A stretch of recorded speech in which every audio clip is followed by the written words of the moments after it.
Back in 2003, I decided to try something I'd been planning for a while. A hike from the Pacific Ocean to Mount Olympus through the Hoh Rainforest on the Olympic Peninsula. It's a wild, old-growth rainforest, thick with moss and ferns, and the kind of place that feels almost untouched by people. I was in my early 30s, in pretty good shape, and thought I knew what I was doing. I'd done plenty of hiking before, some solo trips too, but nothing quite like this. Day one went better than expected. The weather was clear, skies were blue, and I made solid progress along the trail. The rainforest felt alive in a way that was hard to describe. Everything was green and dripping, and the air had that heavy, clean scent of damp earth and wet wood. It was humid, but not too hot. The Hoh River followed me most of the way, a loud, constant companion of rushing water. I found a decent place to set up camp just off the trail near the river. That night was peaceful. I ate, wrote a few notes in my little weatherproof journal, and crashed early. Day two, though, was different from the moment I unzipped the tent. Fog. Not the kind of morning mist that burns off when the sun gets high. This stuff was thick, heavy, almost like soup. I could barely see 20 feet in front of me. At first, I didn't think too much of it. I figured I'd wait a little while, let the sun come up more, and it would start to lift. But by 9 or 10 a.m., it was still sitting there, thick and unmoving. I tried to get a GPS fix on my handheld, but the canopy was dense and the signal kept dropping out. Every few minutes I'd get a reading, but it was never stable enough to be useful. I figured I could just keep following the Hoh River upstream, and eventually I'd get to the next designated backcountry site. It wasn't ideal, but I wasn't worried yet. Hours went by. The fog didn't move. The whole forest looked different in it. The trees were these tall, looming shadows, and the sound of the river felt further away than it really was. Everything seemed muffled. Even my own footsteps felt strange, like I was walking through something thicker than air. I kept checking my compass, made sure I was heading in the right general direction, staying near the river, not straying too far from where I knew the path should be. At one point I stopped and realized I couldn't tell where the trail was anymore. The undergrowth wasn't too dense, so it wasn't like I was bushwhacking, but I definitely wasn't on a proper trail either. I told myself it was fine. I had enough food and water, my gear was good, and I'd done harder things. I kept walking. By late afternoon, I reached a large, flat clearing. It was the first open space I'd seen in hours. A wide area, probably 50 feet across, ringed by tall old-growth trees draped in moss. The fog sat low and heavy, like it was pressed down into the open space, and even though I could see the trees around me, they looked ghostly and pale through the mist. Felt like a good place to stop. I didn't want to risk hiking further and losing the river entirely. I pitched my tent near the center of the clearing. The ground was soft with pine needles and moss, quiet underfoot. Once I got my stuff unpacked and set up, I ate a protein bar and drank some water. I sat outside the tent for a bit, just listening. There were no birds, no bugs, nothing moving in the trees, just the sound of the river, distant but steady. The fog was still thick, and as the light faded, it got darker faster than usual. I've spent plenty of nights in the woods, but this was different. The darkness came fast and deep, like being buried. When I finally zipped myself into the tent, I felt strangely unsettled. Not scared, not exactly, just uneasy, like the kind of feeling you get when you wake up from a weird dream and can't shake it. I turned off my headlamp and lay in the dark, listening to nothing. It was so quiet I could hear my own heart thumping when I shifted in my sleeping bag. I remember staring up at the roof of the tent, even though I couldn't see a damn thing. Around 2 in the morning, I woke up. No idea what time it was at first, but I knew I'd been asleep for a while. Something had woken me, some kind of noise. It wasn't loud, but it wasn't nothing either. It was this low, rhythmic huffing sound, kind of like heavy breathing, but deeper, wet sounding. It didn't stop. It was close, really close. I held my breath, trying to listen better, straining to pick out any other sounds. Huff, pause, huff, huff. My chest tightened. I thought about bears, cougars, anything that might be out there sniffing around. But it didn't quite sound like either of those. It was almost wrong. My mind went straight to the worst places. Some injured animal crawling around or something stalking me. I couldn't shake the thought of something standing just a few feet away, waiting. I moved slowly and grabbed my flashlight. I didn't turn it on yet. I sat there, barely breathing, heart pounding in my chest so loud it felt like it filled the tent. After a few seconds, I reached up and very slowly pulled the drawstring on the tent door, just a little, quiet as I could. I poked my head out, not all the way, just enough to look. Nothing, just black. Fog made it impossible to see more than a few feet.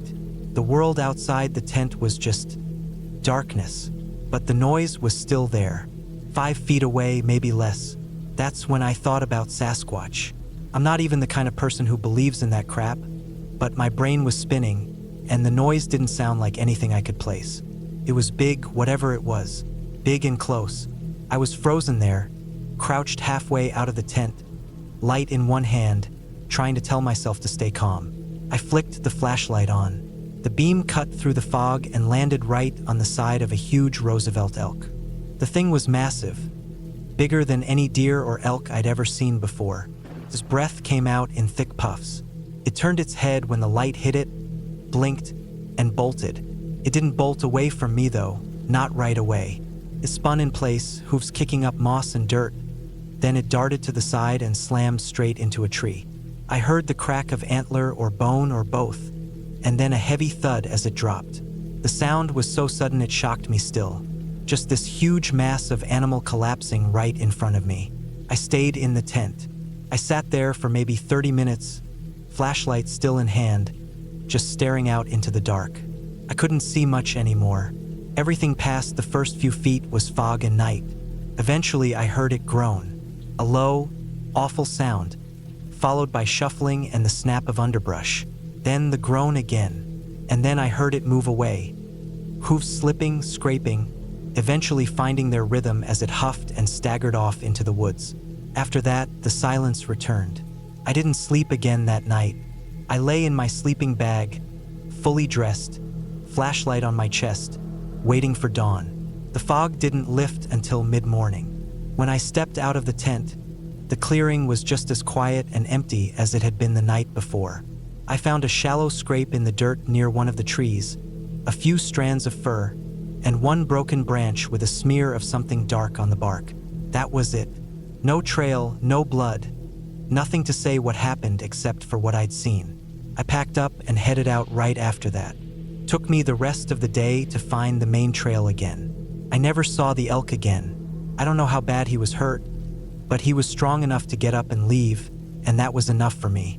I finished the hike a few days later, made it to the base of Olympus, but that night stuck with me. Not because of some monster or ghost, but because of how wild and strange real nature can be. When you're out there, really out there, you're not at the top of the food chain. You're just another creature in the dark trying to find your way.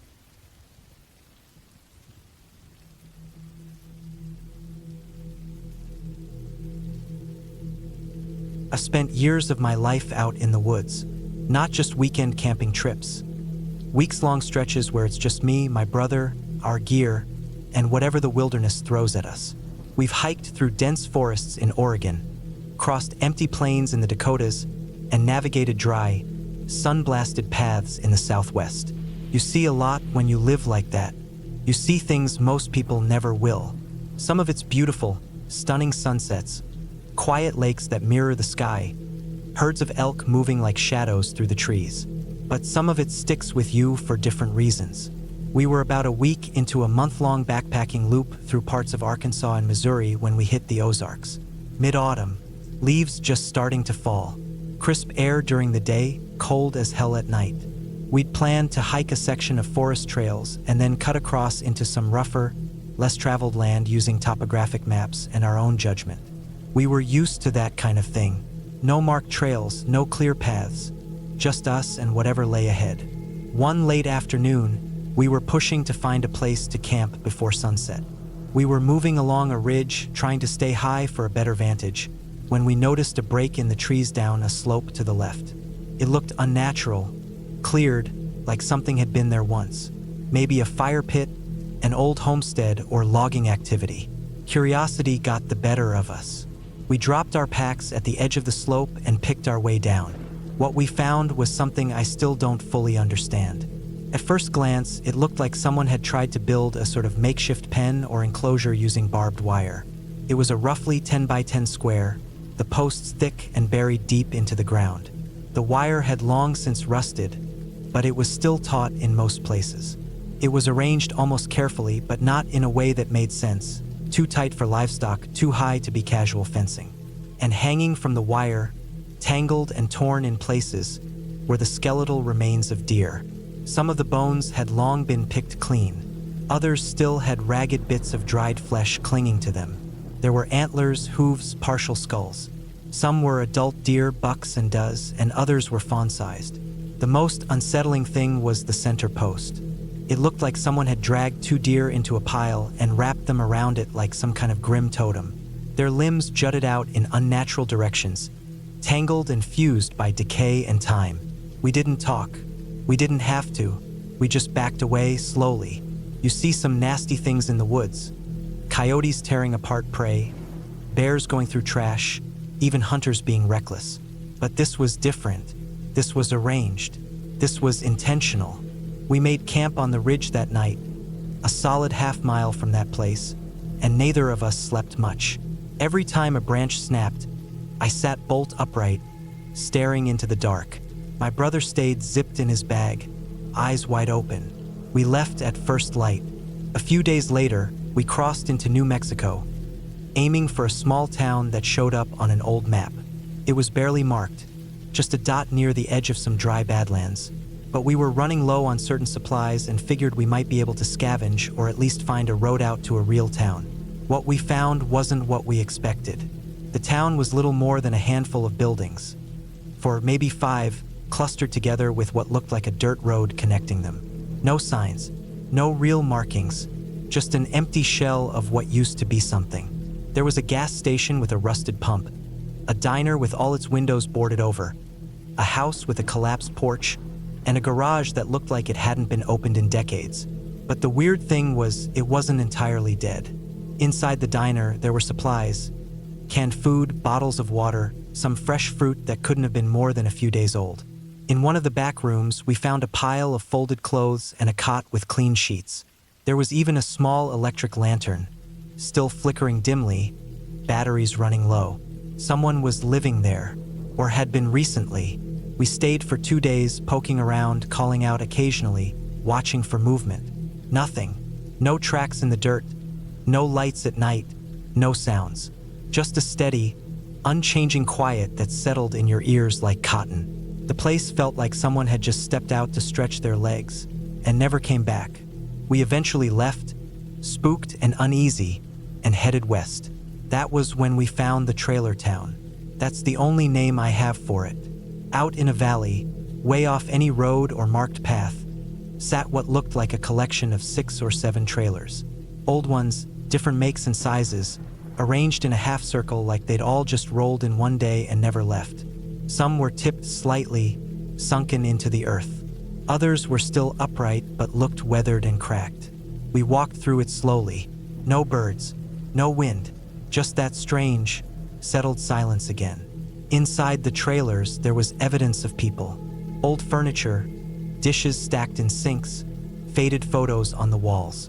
Some had mold creeping along the ceilings.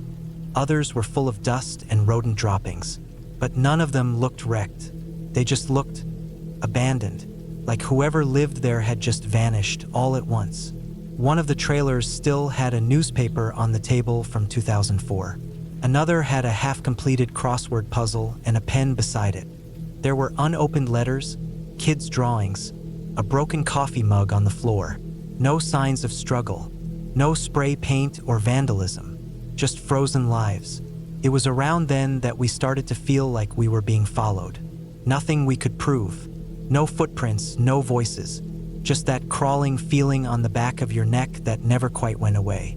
It stayed with us for the next leg of the trip, even as we crossed into Washington State and made our way near Olympia. That's where we found the junkie. We'd taken an old, mostly forgotten road leading out of the forest after a night of heavy rain. The pavement was cracked and moss-covered, Puddles filled the potholes. We turned a bend and saw him lying there on the side of the road.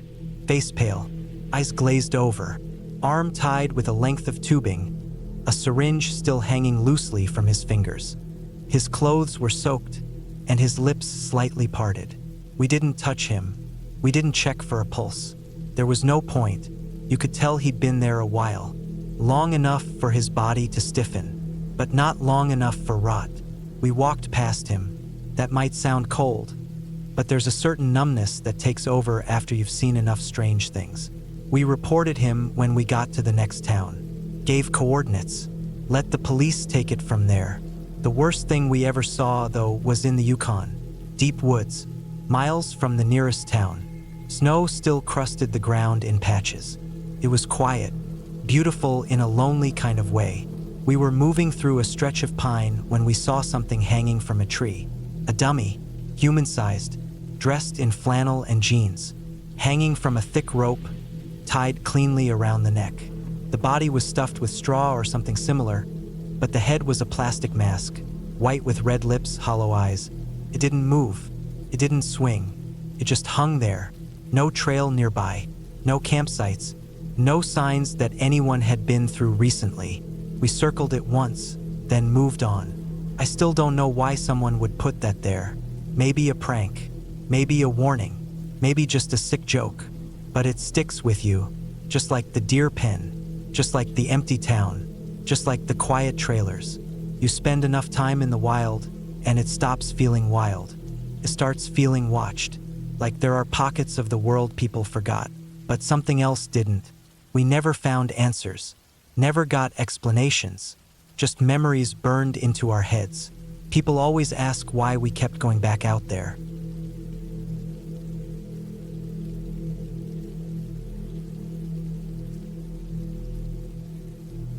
We were a good 10 miles deep by the time we set up camp. Me and Ryan, just the two of us. We'd been planning the trip for a few months. Finally picked a long weekend that worked for both of us, and packed up to hit the backwoods. This wasn't a normal trail. It was mostly old game trails, some barely there markers, and a whole lot of walking through untouched forest. We weren't completely off map, but it was close. The kind of place where you don't see another human being for days, maybe even weeks, unless they're out there on purpose. And not many people do that anymore. The first day was long. We hiked for almost 8 hours straight, moving slow with our packs, keeping an eye on the sun, making sure we could set up camp before dark. The air was clean and cool, the kind of silence you only get when you're deep enough into the woods that no cars, no distant roads, no cell signal, nothing at all reaches you. We didn't say much while hiking, just the occasional comment or heads up about footing or trail direction. By the time we found a good clearing with soft ground, a little patch of moss, and a spot for a fire, the sun was dropping low behind the trees. We set up our tents maybe 20 feet apart with the fire pit in the middle. Cooked some simple food on the burner. Canned beans and sausage, I think. Ate while the fire got going, and then just sat there, passing around a little whiskey, talking about nothing in particular. It was one of those evenings where time feels thick and slow. No sounds except for the occasional pop from the fire and the woods settling for the night. Next day, we decided to stay put. The spot was good, and we had no real goal except to be out there. So we slept in, made coffee, and took short hikes in opposite directions. Ryan wanted to try fishing in a creek we'd passed a mile or so back, and I was just going to explore the area. Maybe see if there were any high points or interesting terrain nearby. We agreed to meet back at camp by early evening.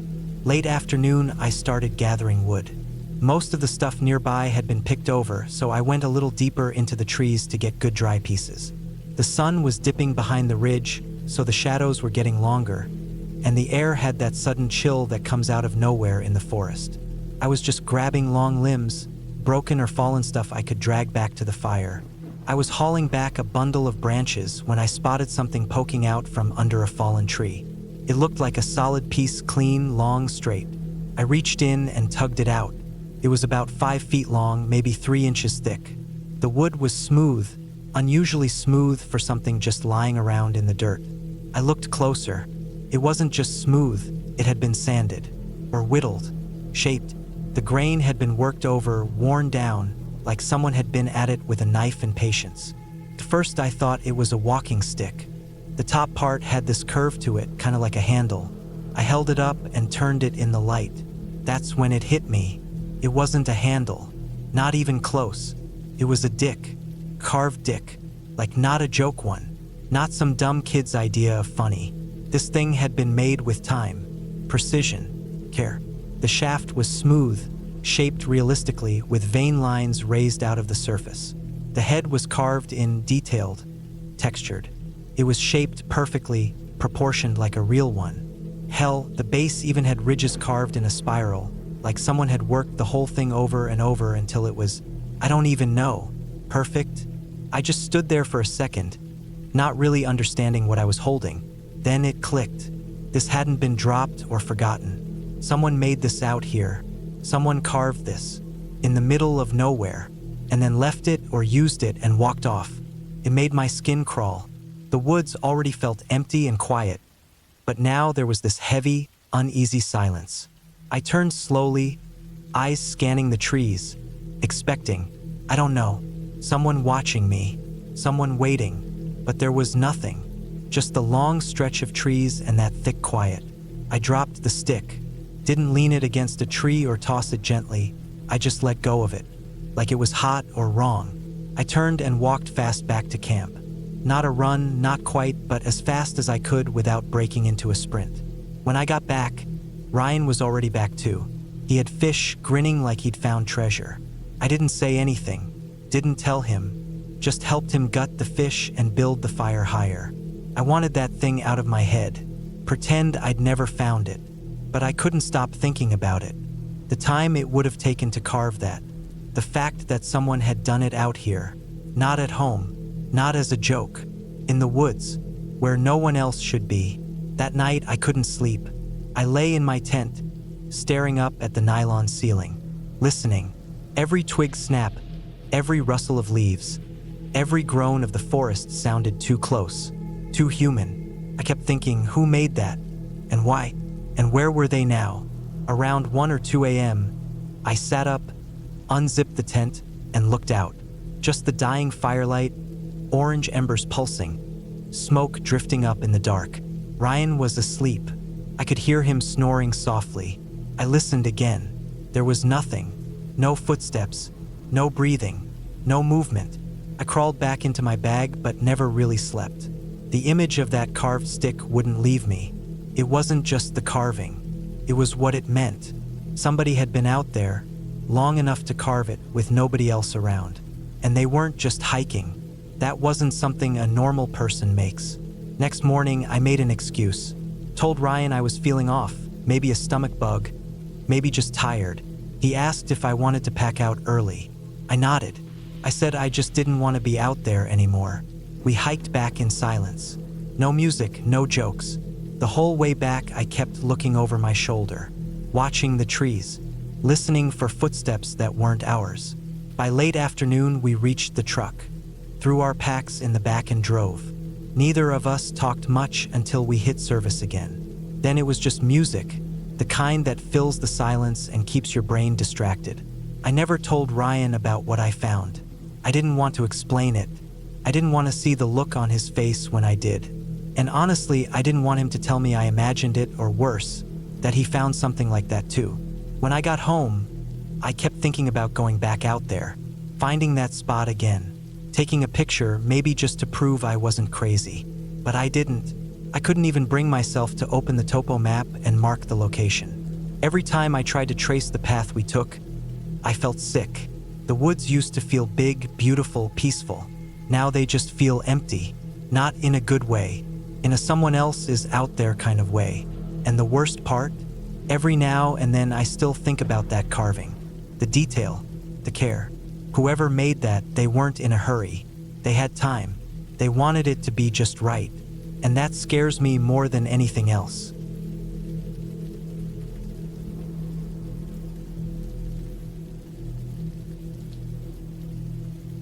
It was early September when my buddies and I decided to head out on a 5-day gold panning trip. We'd done a few smaller outings before, weekenders mostly, but this time we wanted to get deep, real deep, No cell service, no people, nothing but woods and water and whatever was in the dirt. We packed heavy. Food, tools, a couple rifles, the pans, and enough beer to keep us happy for a few nights around the fire. The spot we picked wasn't on any regular map. One of my friends, Kyle, had it pinned from an old logging contract he worked on a few years back. The road was basically non-existent. 6 hours down winding logging roads that had been taken back by nature. I'm talking full trees growing through the path, brush so thick it was scraping both sides of the truck. We had to stop half a dozen times just to chainsaw deadfalls and make room to pass. At a few points, we weren't even sure if we were still on the actual road. It was that bad. But that's what we wanted, complete isolation. We wanted to be somewhere so far off the grid that even satellite maps wouldn't help you if you got lost. By the time we made camp, the sun was already dipping behind the hills. We found a little turn-off spot, maybe once used by logging trucks to turn around or stage equipment. It was flat and open, perfect for the tents and a fire pit. First 2 days were what you'd expect. Slow panning in the river that snaked along the valley. Freezing cold water, murky silt, the occasional flicker of something golden but never enough to get excited over. It wasn't really about striking it rich, though. It was more about the quiet, the rhythm of working the pan, and the satisfaction of pulling even a single flake from the bottom of the river. Nights were solid. Stars so clear you could see the galaxy cut across the sky like smoke. Coyotes howling in the distance, bugs buzzing near the fire, the usual sounds you expect out there. We cooked over the flame, drank beers, told stories. The kind of stuff that makes you forget about emails and traffic and city life. By the third night, we were pretty settled in. We hadn't seen a single other person since turning off the highway. Not even another vehicle. Not even the echo of a plane overhead. Just us, the river, and the trees. So when the headlights showed up, it didn't even register at first. It was just past 3 a.m. I remember that because I'd gotten up to take a piss and checked my watch. The fire was still burning low. Kyle and Dan were still up, drinking and swatting bugs. I was halfway back to the logs we used for seats when I heard the crunch. Not an animal, not a branch falling, rubber on gravel. We all turned and looked toward the road we had come in on. And there it was, a pair of headlights pushing through the trees, slow and deliberate. I thought I was seeing things for a second. Then the grill came into view. Big truck, American, looked like a Dodge or maybe a GMC. Couldn't tell with the way the light hit it, but it was clear as day. Someone was driving up the same goddamn road we had spent hours clearing just to get there. At 3 a.m., the truck eased up into our camp spot. Didn't even idle past us or flash its lights. Just rolled up and stopped maybe 10 feet from our fire. No sound except the engine ticking as it cooled. No movement inside. We couldn't see through the windshield. Too much glare. For 10 solid seconds, it just sat there. None of us said a word. No one reached for a gun or a flashlight. It was like our brains hadn't caught up with what was happening. I remember thinking, who the hell drives this road at night? You couldn't pay me to go back down it without daylight. Something about the way that truck sat there just didn't feel right. Not curious, not lost. Felt like a threat, even though nothing had been said or done. I finally stood up and took a couple steps toward it, raising a hand, about to say something. I didn't even get a word out. The reverse lights flicked on. The truck backed up, did a slow turn in the open area, and drove right back down the road it had come from. No one rolled down a window. No one said anything. It was like whoever was inside had come all that way just to look at us, and then left.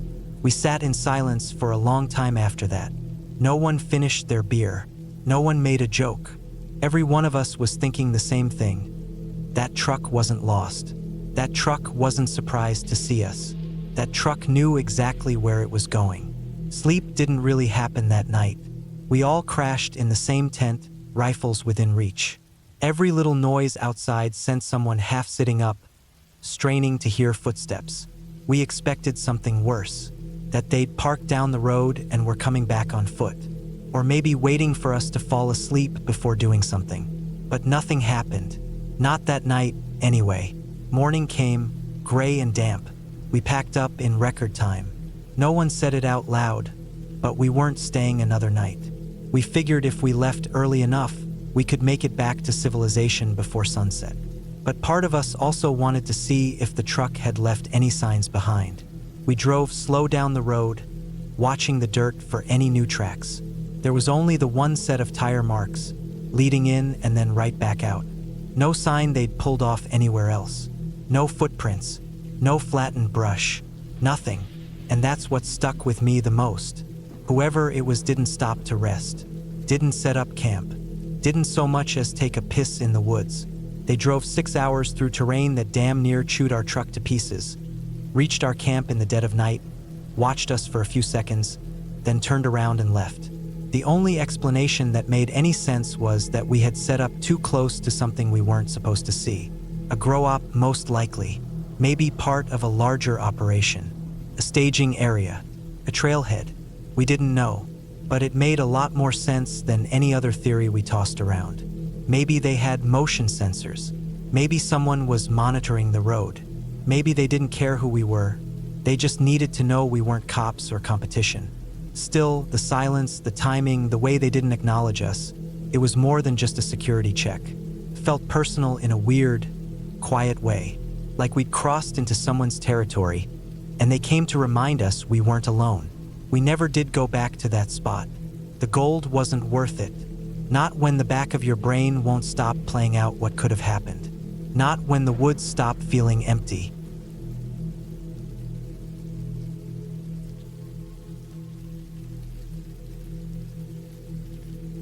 I started the loop later than I should have. It was one of those weekday evenings where the sun dips behind the Santa Monica Mountains faster than you expect. I told myself a 5-mile hike wasn't a big deal. I'd done this trail before a few times, though never alone and never this late in the day. But I wanted the quiet. Work had been a mess. I hadn't slept right in days, and I needed to clear my head. So I parked, grabbed my water bottle, tightened my shoes, and started walking. The first part of the trail was wide and open, lined with dry brush and the occasional patch of yellow wildflowers that somehow survived the heat.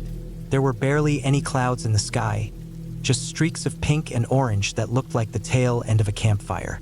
The air smelled like dust and sage. It was warm but cooling fast. My phone said I had about an hour and 15 minutes until sunset. That felt like enough. The only sound was the crunch of gravel under my feet and the occasional buzz of insects. No cars, no people, just the slow hum of nature. It was peaceful in a way I hadn't felt in a while. I let myself fall into a rhythm. Footsteps, breath, the sway of my arms. Every now and then, I'd stop to sip some water or glance over the hills, trying to spot the ocean in the distance. I had maybe 2 miles left when I saw someone coming toward me on the trail. At first, it didn't register. Just another solo hiker. Happens all the time out here. But the trail curved a bit and narrowed, so we were funneled closer as we got near each other. He walked steadily, his head slightly down, arms swinging loose at his sides. He wore a dark gray t-shirt, faded hiking pants, and beat-up trail runners. Looked like he'd been out for a while. Nothing unusual about him until he looked up. There was a brief second where I felt my chest clench, like something hard and sudden had just pressed against it from the inside. I knew this guy, not personally, but I knew him. It was the actor who played Buffalo Bill in The Silence of the Lambs. The guy who lowered a basket into a well and said, "It puts the lotion on its skin." That guy. His face looked exactly the same, only older. A little more tired. Less makeup, more sun damage. But unmistakable. He saw the recognition hit me. I didn't say anything. I couldn't even if I wanted to. My throat just closed up. But my face said everything. I must have looked like I'd seen a ghost. Or worse. His eyes flicked to mine for just a second. Not angry, not nervous, just resigned, like he'd been through this 100 times before. I didn't stop walking, and neither did he. We passed each other with maybe 3 feet of space between us. I didn't smell anything off, didn't see anything strange in his hands. He wasn't wearing headphones, just walking like anyone else. Still, as soon as he was behind me, I picked up my pace. I didn't run. I didn't want to seem crazy, but I started walking briskly, just enough to put distance between us. I didn't hear his footsteps change behind me, which was both comforting and somehow worse. It made me think he was just calmly watching me get smaller in the distance. After about 100 yards, I couldn't help it. I turned around. He was still walking. Same pace, same direction. Didn't look back. Just kept going like nothing happened. I told myself I was being ridiculous. He's just an actor. He's not actually a killer. He's probably dealt with this for most of his life. People reacting weirdly when they see him. But that look on his face, it wasn't like someone flattered to be recognized. It was heavy, like he carried this burden every time he left the house. Still, I couldn't shake the feeling. I tried to go back to just enjoying the hike, but it was impossible now. Every rustle in the bushes made me twitch. Every rabbit darting off the trail looked like a sign. My ears felt sharper than usual. I could hear every bird call, every dry leaf crunching underfoot. The light faded quicker than I expected. That golden glow turned gray, then blue. The trail dipped into a canyon, and the temperature dropped fast. My breath came out just slightly visible in front of me. I pulled my sleeves down and kept walking. The last 2 miles felt longer than the first 3 combined. When I finally saw the trailhead sign, I felt my whole body relax a little. My car was still there. A couple more vehicles had pulled in since I'd left, but the lot was mostly empty. I didn't see the guy again. He must have taken the full loop in the opposite direction, maybe had his car parked at the other end, or maybe he was just one of those hikers who parked down the hill and walked in from a different access point. I got in, locked the doors, and sat there for a minute. My hands were still gripping the wheel even though I hadn't turned the key yet. I told myself again, he's just a guy, an actor. He didn't do anything wrong. I was the one who got spooked, but something about it stuck with me. The odds of running into him out there, alone on a dusty trail at dusk, of all places of all times. That trail wasn't exactly a tourist hotspot. It wasn't the kind of place where you expected to see familiar faces, let alone someone you've only ever known as a fictional killer. And that look in his eyes, there was a weight to it. Like he knew the effect he had on people, and there was nothing he could do about it. No way to make it easier. Just keep walking. Keep passing strangers who flinch when they realize who he is. Keep enduring the way people try not to stare. It made me feel bad for him. And still, I was glad I didn't stop. Glad I didn't say anything. Glad I kept walking. I drove home with the windows down, trying to breathe in the last bit of fresh mountain air before I hit the freeway. By the time I pulled into my driveway, it was dark. I took a long shower, made myself something simple to eat, and sat on the couch with the TV on but no sound. Just thinking. It wasn't a scary story, not in the usual sense. Nothing happened. No one followed me. No one grabbed me. There was no blood, no chase. But it unsettled me in a way that stuck deep in my chest. It was real. That's what made it worse. Just one of those strange moments that flips your normal day upside down for a few minutes and leaves you wondering about people, about impressions, about how deep fiction really reaches into real life. I haven't done that trail again since. Not because I'm afraid. I just don't want to ruin the quiet with something that heavy again.